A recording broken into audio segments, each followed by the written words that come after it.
nga bang sagot sa mga tanong na ito? Okay, so bago natin yan makuha yung tamang sagot niyan, I'll discuss muna regarding context clues.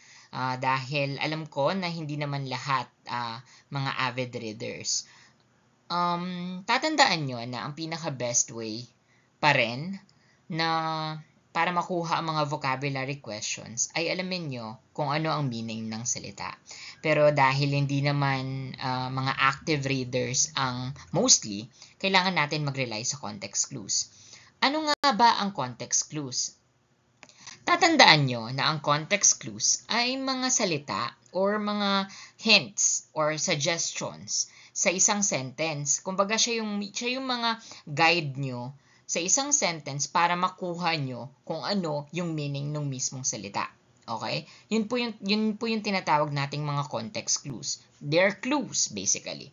So isa-isahin natin. Ang mnemonics natin para sa mga common types ng context clues ay CAT ideas. Madali lang siyang matandaan dahil kung mahilig ka sa pusa, alalahanin mo yung pusa mo. Okay? So that's CAT ideas for the common types of context clues. Unang-una dyan ang cause and effect. Okay? So, ang tatandaan ng cause and effect, dahil familiar na tayo dito, sanhi at bunga. So, dahil sa merong nangyari, ito ang mangyayari, ito ang magiging epekto. Ganun po yung cause and effect. Sa sentence na, he felt lethargic because he hadn't eaten breakfast all day. Ang cause dito ay dahil hindi siya kumain ng breakfast. Okay? So, ang word dito ang kailangang hulaan ay ang word na lethargic. Dahil sa hindi siya kumain ng breakfast, alam natin na possible na ang lethargic ay kulang sa energy, possible, o kaya pagod na pagod, okay? So, yun yung meaning ng lethargic. By analyzing the sentence na nakuha natin yung cause doon sa sentence, possible na makuha na natin ang definition kung ano ang lethargic. Okay? Yun po ang unang context clues. Okay? Pangalawa, ang affixes and root words. Dito po, hindi siya masyadong madali dahil hindi lahat tayo familiar sa lahat ng prefixes or suffixes. Okay? So, pero marami namang familiar sa atin. For example, ano ba yung mga napaka-familiar, possible na familiar sa inyo? On, okay, for the prefixes. On, in, ear, na pare-pareho ang meaning na not, okay? Sa on, unclear, malabo, so not clear. Impossible, okay? So not possible. Incomplete, okay? So alam natin na incomplete ay not complete. Ear, irregular, okay? So not regular. Ano pa? Again, okay? So less, kulang, okay? So sa mga suffixes naman, less, okay? Kulang. O kaya word na er or na ibig sabihin yung mga klase ng tao na gumagawa. Teacher, someone who teach, okay? So alam natin ay or, actor, o someone na nag-a-act. Okay? So yun yung mga affixes.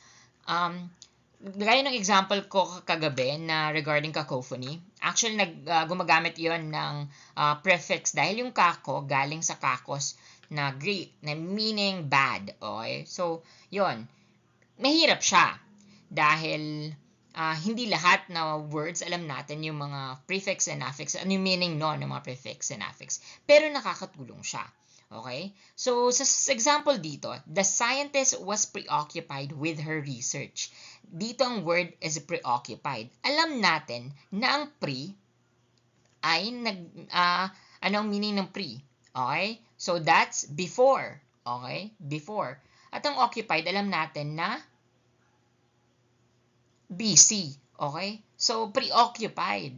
Busy siya dahil na-occupied na siya. Okay? So, busy ang preoccupied. Okay? So, alam na natin yon. Busy. Yun yung preoccupied. Absorbed in the thought. Okay? Yun yung meaning ng preoccupied. Yun po yung affixes and root words. Pangatlo ay ang tone and mood. Sa tone and mood, nahuhulaan natin yung salita, yung meaning ng word, dahil sa kung ano ang binibigay na emotion or yung tono ng sentence mismo or ng mood ng mismong sentence. Sa example, the lecture was so morose that students barely spoke afterwards. Makikita natin na ang tone ng sentence ay medyo malungkot. Okay? Kasi sabi natin that students barely, hindi daw nakapagsalita, was so morose. Okay? So, ang tono ng sentence ay medyo malungkot. Kaya alam natin na ang word na morose ay somewhat na malungkot or gloomy, ganon. Okay? So, yung morose na word, it's medyo sad. Okay? Alam natin dahil sa tono or mood ng sentence. Kahit hindi natin alam yung definition ng morose. Okay? Next is, sa ideas naman tayo. Ito yung pinaka-paborito ng board, inferences. Ang meaning po ng inferences ay tinitingnan natin or ginagamit natin kung ano yung nakapalibot or logic doon sa mismong sentence. Tinitingnan natin kahit wala doong direct na clue doon sa sentence, tinitingnan natin yung logic. Kaya nag-i-infer tayo. Okay? So, dito sa sentence na to, after hiking all morning under the scorching sun, he was completely parched and immediately drank 2 bottles of water. Dito makikita nyo na dahil sa init daw, okay, he was completely parched. Ang lalim ng word na parched. And immediately drank 2 bottles of water. Ano yung nakikita nyo? Dahil sa init, uminom daw siya ng tubig. Ano yung possible? Nauuhaw. Okay? So, dahil nauuhaw, yun yung meaning ng word na parch. Okay? Nauuhaw. Sobrang nauuhaw. Okay? Yun yung meaning ng parch dito. Dahil lang sa pag-infer natin o pagpagana ng logic natin. Kaya makukuha natin. That's inference. Tatandaan nyo ng inference ay paborito ng board. Okay? Next na context clue ay ang definition. Dito naman, hindi ito usually ginagamit kasi very obvious. Okay? Yung definition ay dinedefine lang. Mismong binibigay na sa mismong sentence yung definition. Kaya makukuha na. Sa example, the loquacious student, meaning someone who talks a lot, wouldn't stop chatting. Alam natin na maingay. Okay? Yung word na loquacious. Dahil binigay na. Makikita na sa phrase na meaning someone who talks a lot. Yun yung definition. Okay? Next is examples. Dito ang word ay celestial. Okay? Ang word ay celestial. Dahil sa mga examples, celestial bodies, such as, gumamit ng such as, alam natin na magbibigay ng example. Such as planets, stars, and moons are fascinating to study. Kaya alam natin na ang celestial ay somewhat na nagre-relate sa sky. Okay? Yung sky. Kasi lahat yan ay makikita sa sky. Okay? Kaya celestial, alam natin na yun. Okay? Examples. Yung definition and examples at yung sunod, antonyms and synonyms, mga halos medyo obvious na sa sentence. Yung antonym na naman, alam natin na ang antonym ay yung kabaligtaran. Okay? So dito, sa sentence na to, unlike the meticulous artist, his assistant was quite sloppy. Alam natin na ang sloppy ay napaka-careless. Okay? So, careless yung sloppy. Ano yung kabaliktaran ng careless? Masyadong parang perfectionist. Dito, alam natin ang meticulous, ang meticulous, alam natin na meticuloso. Okay? So, very perfectionist. Dapat lahat tama. Okay? Very detail-oriented. Okay? Yun yung meticulous. Dahil lang sa word, okay, ang another na clue dito ay ang unlike. Kaya alam natin na gagamit ng antonyms. Okay? Yan po yung antonyms. Kabaligtaran of course ng antonyms ay ang synonyms. Yan po yung kasing kahulugan. Dito, she was elated or extremely joyful when she got the promotion. Actually, yung word ditong, yung ginamit ditong context clues, hindi lang synonyms. Pwede din na definition. Okay? Kasi usually, pag nagde-define tayo, kinukuha yung synonyms and all para mas maintindihan natin in simple terms. Kaya yung word na elated, ginamit dito as a synonym at definition. Okay? Ano nga yung common types ng context clues? CAT ideas, cause and effect, affixes and root words, tone at mood, inferences, definitions, examples, antonyms, at synonyms. Hopefully, ma-master na. Ulit-ulitin nyo lang yung video na to para makuha nyo yung iba't ibang context clues. At kapag nakaharap kayo ng mga words na unfamiliar sa inyo, tingnan nyo yung mga katabing mga salita. Yung mga context clues na makakatulong sa inyo. Okay, balikan natin yung tatlong question. The teacher's explanation was so lucid that even the slow learners understood it. Unang tanong, anong context clues ang ginamit? Okay. Tingnan muna natin. Dahil daw lucid yung hinahanap na term. Okay? Ang ginamit po dito ay cause and effect. Okay? Dahil daw dapat lang nung explanation ng teachers kahit yung mga bagal matuto na mga estudyante ay naintindihan yon. Okay? So, yun yung bunga. Okay? Yun yung epekto, yung ginagawa. Ano ba ang ibig sabihin nun? Ibig sabihin, malinaw. Kasi nga, natuto kahit yung mga slow learners. Okay? Kaya yung word na lucid dito, ang ibig sabihin ay napakalinaw. Kaya nga. Okay? So, that's cause and effect at the same time inference. Dalawang context clues. That's cause and effect at inference. Confusing ba? Kapag confusing, ang mabuti sa LET po, okay? Ang mabuti sa LET at kahit sa civil service, ang mabuti sa kanila, ang maganda sa kanila, kasi may mga options. Okay? May 4 na options. Dito mag-cross out lang kayo. 4 na options, mahirap pa, okay? So, cross out. Confusing ba? Okay, confusing. Kapag tinanggal natin to, okay, sa 25% pa lang yung chance. Tanggalin natin ang isa, okay? So, may 33.33 na tayong chance. Lengthy, okay? Kapag mahaba, may intindihan ba ng estudyante? Hindi, okay? Kasi slow learners na nga. Baka mahirapan pa sila. Okay, tanggalin natin. Okay? That's 50% chance. Kapag boring ba, maintindihan nila? Siyempre hindi. Okay? So, that's clear. Ang tamang sagot ay malinaw. Okay? Clear. Clear po ang tamang sagot. Sa next question, the politician's ambiguous answer left the audience unsure of his real intentions. Ano na naman to?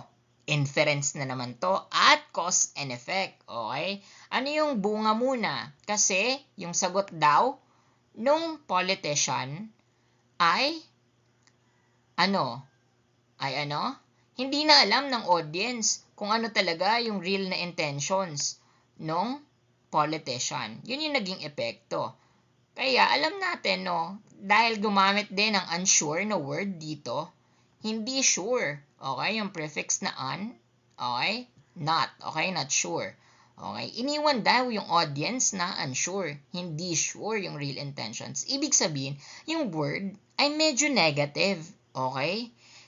Okay? Medyo negative. Mag-cross out tayo. Clear ba? Okay? Kung clear ba, magiging kayong unsure sa real intentions. Hulaan nyo ba? Nasabi nyo, okay, tama siya, yung politician na ganito. Hindi, okay? So, hindi clear. That's 33.33% na pwedeng maging chance na maging tama kayo. Pwede ba yung direkta? Okay? So, medyo pwede, okay? So, pero, maganda pa rin yung direkta kasi kahit pwede siya, pero pag direkta, ibig sabihin, malinaw yun. Okay? So, hindi ako mapapa-question sa sarili ko kung tama ba yung intention ng politician. Kaya hindi direct. Okay? That's 50% ng chance. Kapag honest naman, that's a good thing na honest sila. Transparent sila. Okay? Kaya hindi po honest. Ang tamang sagot ay vague. Malabo. Okay? Kasi nga, kaya malabo. Kasi, ang nangyari it left the audience unsure of his real intentions. Napa-question yung audience, yung mga nakikinig.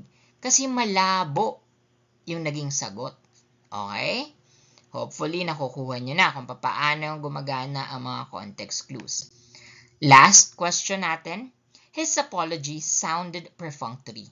lacking any trace of genuine remorse. Okay, medyo malalim. Okay, ano ang ginamit ditong context clue? Okay, anong ginamit? Hindi siya obvious, pero ang ginamit po dito ay definition. Okay? Definition. Ang word pong pinapahulaan ay perfunctory. Perfunctory. Ang definition ng perfunctory actually, ito yung lacking any trace of genuine remorse.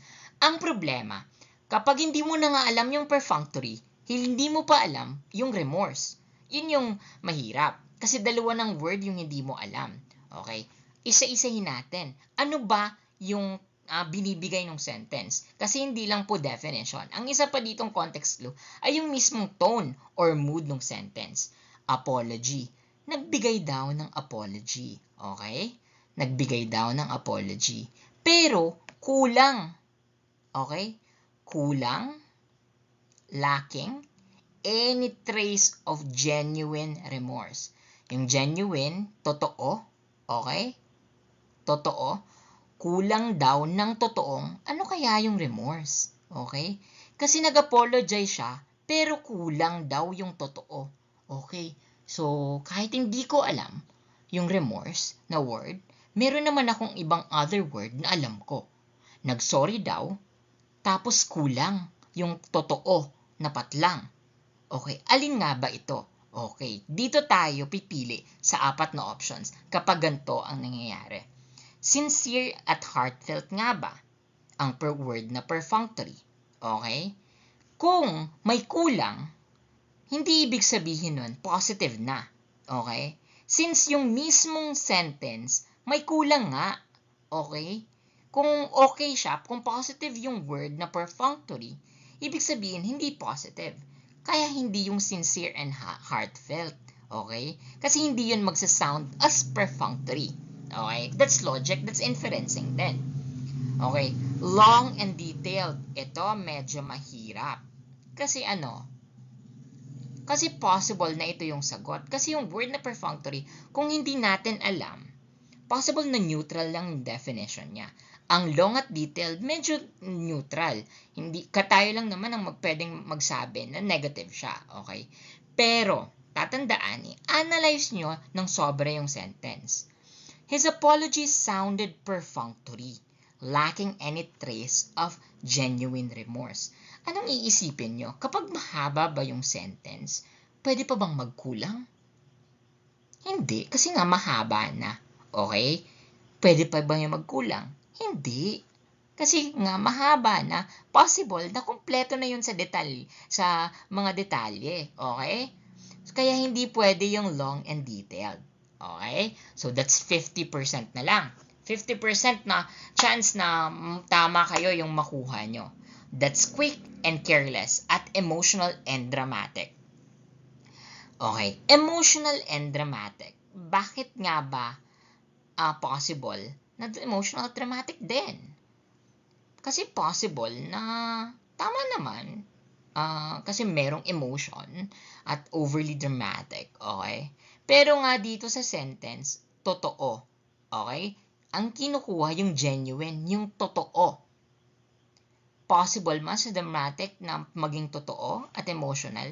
Not necessarily. Okay? Hindi ibig sabihin na emotional. Totoo na agad yun. Okay? So, possible na hindi ito. Tingnan natin yung isa pa.